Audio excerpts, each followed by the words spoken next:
Je rappelle que c'est une question qui est récurrente au niveau de la Sénat. Les partis politiques estiment, chaque parti estime qu'il n'a pas ses représentants dans chaque poste de vote.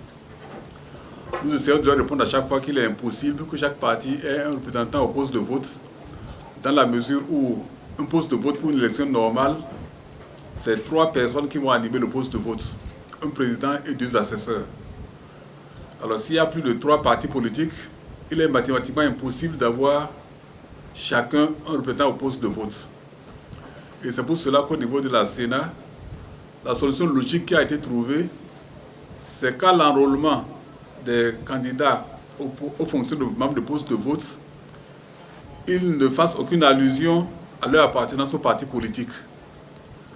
Pour ceux qui ont candidaté à cette fonction, ils se rappellent bien que le formulaire qu'ils remplissent contient quelques indications, notamment le département dans lequel ils postulent, la commune pour laquelle ils postulent, l'arrondissement pour lequel ils postulent, et sans aucune autre mention de leur appartenance politique.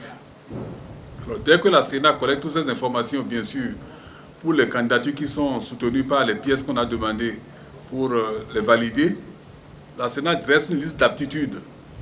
Et cette liste-là sert donc à la ventilation automatique des membres des différents postes de vote. Et à ce niveau, comme maintenant avec le nombre que ça constitue, aujourd'hui nous avons à peu près 17 745 postes de vote. Multiplié par 3, ça fait à peu près plus de 55 000 personnes qui vont être candidats, qui vont être positionnés à ces différents postes de vote. Et là, donc, on a une application logicielle qui fait la ventilation automatique de ces membres de postes de vote, bien sûr, en prenant en compte les différents paramètres qui rattachent quelqu'un à l'arrondissement pour lequel il a postulé. Et ce travail-là se fait par des techniciens, par des informaticiens,